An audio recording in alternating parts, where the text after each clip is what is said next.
नमस्कार, आप सभी का स्वागत है और मैं हूं आपके साथ अनुश्री भारद्वाज। आपको बता दें, आप देख रहे हैं ज्ञान वार्ता की विशेष प्रस्तुति रूबरू सिलसिला अनकही बातों का। और आज हमारे साथ एक विशेष जो गेस्ट आए हैं उनसे बात करेंगे और शिक्षा के क्षेत्र में इन्होंने जो योगदान दिया है उसको लेकर चर्चा करेंगे।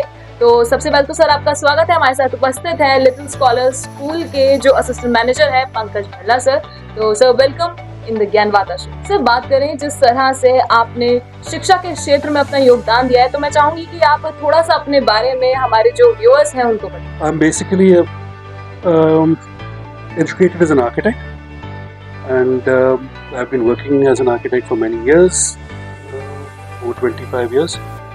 But it is education which has actually made me move away from my process of developing and construction to a more satisfying job which I feel is education. So that's why I've been here, and I've been here since 1997 as a teacher as well. Sir जिस तरह से इतने समय से शिक्षा के क्षेत्र में आपका योगदान रहा है, तो वहीं तब से लेकर शुरुआत से अब तक क्या बदलाव आपको इस क्षेत्र में देखने को मिले? तो बदलाव तो बहुत सारे हैं, और बदलाव रोज के हैं। आज की तारीख में जो सबसे ज़्यादा चर्चा में है, that is obviously the national education policy 2020, which everybody talks about, but I don't know how many of us actually understand it and how much we are willing to allow ourselves to read and understand. Many of us don't even understand the difference between the NEP and the NCF. So ये भी एक situation है, because the biggest issue which we faced till now is our teachers and us itself, and that is rote learning. What is rote learning? Rote learning हम हिंदी में कह सकते हैं उसको रट्टा लगाना। आप कुछ भी कह दो, rote learning में फ़र्क क्या है? rote learning और आज की तारीख में जो एजुकेशन सिस्टम है उसमें फ़र्क क्या है और क्यों है? बहुत बड़ी इंपॉर्टेंट चीज़ है। फ़र्क ये है कि आज की तारीख में if we do not move with the times, अभी थोड़ी देर पहले डिस्कशन हुई थी, कुछ बच्चों के साथ भी डिस्कशन हो रही थी, तो issue between AI coming in, artificial intelligence coming in, and बच्चा सारा कुछ अपना डेटा जो है AI में बना के दे रहा है। क्या आप उस चीज़ से दूर भाग सकते हो? AI is moving faster than you can even walk. मतलब कि यहाँ से अगर आप घर तक भी जाओगे, उससे पहले AI कुछ और नया चेंज ले आता है, टेक्नोलॉजी कुछ नया चेंज ले आती है, तो आप उससे भाग तो सकते नहीं। तो what are you going to do? And that is where the new education policy, the foundation of the national education framework comes in, and that is embrace the new technologies. You can't move away from it. How does the teacher stay with that? तो teacher को हमें पढ़ाई सिखाया गया है, हमारे को बहुत सारी चीज़ें करी है। Science student and you had issues with maths. Okay, it has been your Waterloo कहते हैं। Basically why? You've done things like matrices, you've done things like calculus. Where did you use it? आपने कहीं use किया उसके बाद? क्यों नहीं use किया? तो हमने पढ़ाई क्यों अगर हमने यूज नहीं किया? न्यूज में हम कहते हैं, like you're in the media, news में हम कहते हैं news that you can use. क्यों बतलाते हैं news that you can use? तो why is it limited to news that you can use और not why education which you can use? So education, if it is not used, it is not understood, it will not make sense. So rote learning में क्या है, आपने वही matrices के questions 150 कर रखे होंगे, 200 कर रखे होंगे, बट डू यू अंडरस्टैंड उसमें 9 नंबर्स लिखे हुए into another bracket open, 1 2 3 4 5 6 numbers दे रखे हैं। आप उनको मल्टीप्लाई कर रहे हो कि इस तरीके से करना है, इस तरीके से करना है, इसको ऐसे करना है, इसको ऐसे करना है, मल्टीप्लाई करना है, डिवाइड करना है, you will get your answer. Fantastic. मैं आपसे एक क्वेश्चन पूछता हूँ, उसमें वो जो 2 नंबर लिखे हुए थे, वो नंबर कहाँ से आए? वो किस चीज़ के नंबर है? That is where the NCF says the difference between rote learning and experiential learning. वो वर्ड्स, वो नंबर्स कहाँ से आए? तो वहीं सर बात करें, जैसे कि आपने भी बताया NEP के बारे में, न्यू एजुकेशन पॉलिसी जो है, तो वहीं इससे कहीं ना कहीं जो स्टूडेंट्स हैं उनकी लाइफ में क्या चेंजेस जो हैं वो आने वाले हैं, उनका जो एजुकेशन को ग्रैब करने का, उसको समझने का तरीका है, उसमें कहाँ तक चेंजेस जो है वो है? So NEP has been divided. I think everybody knows about it, or maybe I'll just brief it. NEP is divided into 4 different parts of your student life in school, right from foundation to primary to middle and then senior school or school education. That means first 5, 3, 3, 4. So 5 years of pre-primary, that is foundation. Then goes down to middle and then primary and then middle and then senior secondary. The difference is in these different types of systems. पहले हमारा क्या था 10 plus 2, 10 years, class 1 to class 10 and then plus 2. अब वो हो गया change. वो change इसलिए हो गया है because they wanted what the system requires is something different. The foundation stage is the most prominent stage, and that is when the child starts understanding. So the brain development, 95% they say. Obviously, I'm not a doctor at that. I'm not a psychologist at that. But what they say is 95% of your brain development till the age of 8. So that is why the first 5 years is foundation stage. And foundation stage basically kind of makes the child what the child is going to be later on.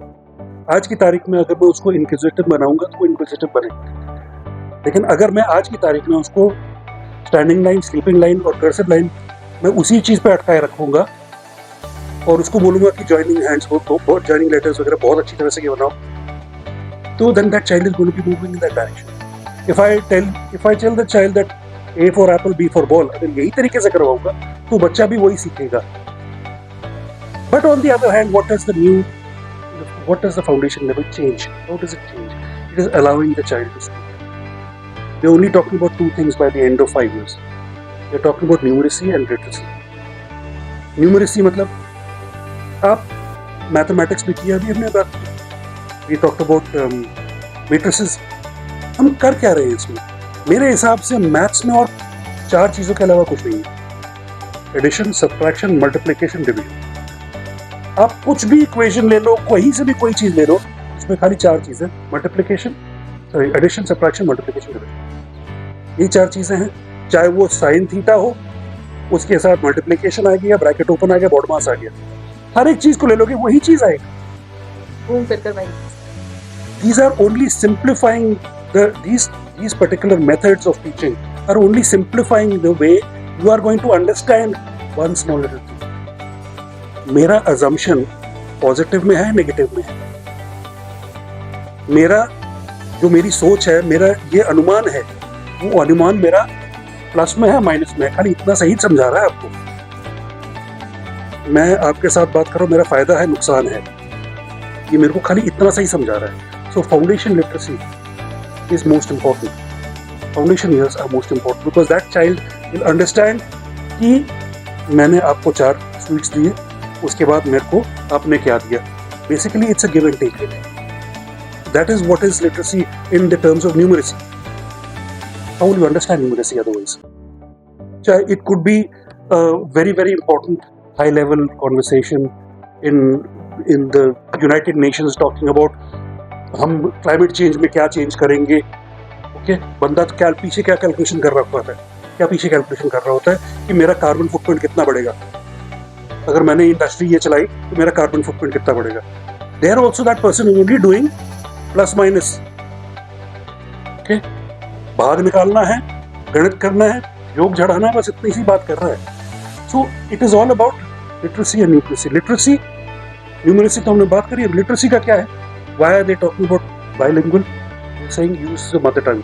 क्योंकि बच्चा जब घर से निकल के आ रहा है तो वो उस लैंग्वेज में आप उससे बात करिए जिसमें वो अंडरस्टैंड कर सकते हैं, जिसमें वो आपको रिस्पॉन्ड कर सके. बच्चा आया इंग्लिश मीडियम स्कूल में और सीधा उसने बात करनी शुरू कर दी, पेरेंट टीचर बात करिए खाली इंग्लिश में, प्रॉब्लम क्या होगी? बच्चा समझ नहीं पाएगा, वो पीछे पहले छुप जाएगा, आपने उसको वहीं पे खत्म कर दिया. So the idea is to नहीं है. That closet is very important to be opened. वो क्लास 2 तक they are only trying to open the closet. Sir, जिस तरह से आपने बताया कि फाउंडेशन जो होती है बच्चों की वो कहीं ना कहीं 8 साल की उम्र तक स्ट्रांग हो जाती है और वहीं उसी से बच्चा जो है उसकी पर्सनैलिटी एक डेवलप होती है। तो इस बीच में एजुकेशन जो है उस बीच में कहीं ना कहीं स्किल बेस्ड एजुकेशन जो है उसको भी काफ़ी प्रेफरेंस दी जा रही है, प्रोफेशनल जो एजुकेशन है उसको प्रेफरेंस दी जा रही है। तो उसमें क्या लगता है आपको किस तरह से एक बदलाव जो है वो आए? हमें ये जो नज़र आ रहा है कि एक सर्टन लेवल तक, क्लास 8 तक के लेवल तक, जैसे मिडिल स्कूल के रहते हैं, that is 533 and then comes the 4।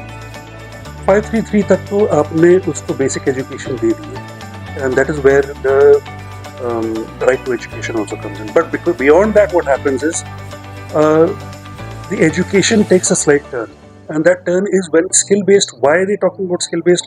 Is because they want to know what the child is good at. If the child is good at a particular thing, let that child pursue it, let the child understand it right from now.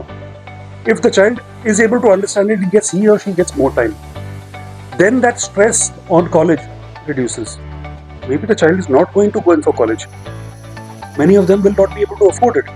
So at least at this age and this stage, we can at least make sure ये बच्चा कोई ना कोई skill develop हो जाए, like information practices, engineering, graphics, home science, art as a performing art, or art as a presentation art which you are all working on, and apart from that many other fields, even right when it comes to even metallurgy, different types of metallurgy, hands-on experience onto automotive engineering or things like that. So ये बहुत सारी चीज़ें हैं which are skill based, and I would not say कि they are, and especially when it comes to आपके polytechnics, the idea about polytechnics is this only, start from here.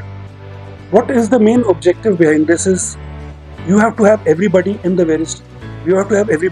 their various areas of excellence. You need people at for every tertiary work. Tertiary work मतलब कि एक होता है खेती, उसको हम tertiary नहीं रखेंगे, खेती हो गई, खाना बनाना हो गया, ये सब चीज़ें primary work. But when it comes to teaching, when it comes to professional practice somewhere or the other, there's tertiary work. So these tertiary works, how do you make sure that you will be able to get the right people for the right job? आपको carpenter कब मिलेगा? 10 साल बाद job है, आपको carpenter कैसे मिलेगा? So these are also called like I was in Australia one time, and I had these people who were coming out, and they called tradesmen. आपके घर में आपकी प्लम्बिंग वर्क करनी है, मेसनरी वर्क करनी है, कौन आके करेगा? इलेक्ट्रिकल वर्क करने हैं, तो you don't really have special. You need to have people who can handle these kind of jobs. So these kind of jobs can also come into picture. But these also move into a next higher level when you go into college. You get to a next level. So that's how it changes on to. Then you go in for IITs or IIMs and things like that. So that moves on to it. Sir, जिस तरह से शिक्षा के क्षेत्र में आपने काफ़ी समय तक अपना योगदान दिया, वहीं आपने अलग अलग पहलू जो है वो देखे, वहीं लिटिल स्कॉलर्स स्कूल की बात करें तो अगले 10 वर्षों में आप स्कूल को कहाँ देखते हैं? 10 वर्षों में भी क्या, उसके बाद भी लिटिल स्कॉलर्स यही कहीं है। पहली चीज़ तो हाँ, there are obviously changes and there are obviously थोड़ी डेवलपमेंट जो होती है is for obviously the development of the student primarily. end product हमारा उसी में किस तरह से हमारा end product ऐसे develop world में जाए, and like yesterday only I got to know that one of our students is an alumni is now heading one of the banks in Singapore. मैं बड़ा खुश हुआ था, मुझे डिटेल्स ज़रा देना, but that is there. But on a daily basis we realize that the amount of changes there are required. So the school is always based on one motto, and that is called service before self. That is what we want to imbibe in our students. So just as of some time back, हमारे बच्चे जो हैं prepared a project for sustainable aqua. So the idea behind the whole thing is when it comes to service before self, it means आप So so the school has a motto of service with simple foresight. Our objective is to make every child understand that they have to give back to society. And for that, how will a child be able to assess how they can give back to society with their education is the most important thing. So something like Sustainable Aqua, a project which was done for assessing the master plan and finding out the issues of water in the water table, which is now has been brought to light. In fact, कुछ जगह इन्होंने अपने areas develop किए हैं जहाँ पे इन्होंने नए वाटर टैंक्स डेवलप करने शुरू कर दिए. So that is one. Then even something like the Mahaprasthan. Mahaprasthan is what are the importance of the Drona Sagar, which many people would not know, and that has been given as a Mahaprasthan, presented in DPS Gurgaon and many other places, the art festival there, and in an art form. So the idea behind the whole thing is to be able to give back to society. So the students at any given point of time should not forget their roots. हमारा programme होता है कि बच्चों को बाहर भेजो, parents का ये होता है, लेकिन what is the social fabric है, उनको बाहर भेज देंगे, कितना दूर भेज देंगे, उसके बाद अगर आपके सोसाइटी का ही कोई मकसद नहीं है तो वो अगर बाहर भी जा रहा है तो what is that child going to do to come back to your society and do? So that is our motto, and somewhere or the other all our students, all our alumni, they come back here and shed some light on the improvements of Little Scholars, and that is why the school is also run under the guidance of the parents, the alumni, obviously our teachers and mentors. So that is what Little Scholars is going to be even after 10 years or maybe 20 or maybe more. Thank you. तो बहुत बहुत धन्यवाद sir आपका कि हमारे साथ आज आप जुड़े हैं रूबरू सिलसिलान कही बातों का में, और आज हमने जाना शिक्षा के क्षेत्र की कई जो खास जो बिंदु हैं उनके बारे में चर्चा की. आपके साथ मिलकर बहुत अच्छा लगा, और इसी तरह जुड़े रहिए आप भी हमारे साथ, और एक बार फिर अगले एपिसोड में हम आपको लेकर आएंगे एक और विशेष गेस्ट के साथ में हम मिलेंगे आपसे. तब तक के लिए जुड़े रहिए. धन्यवाद.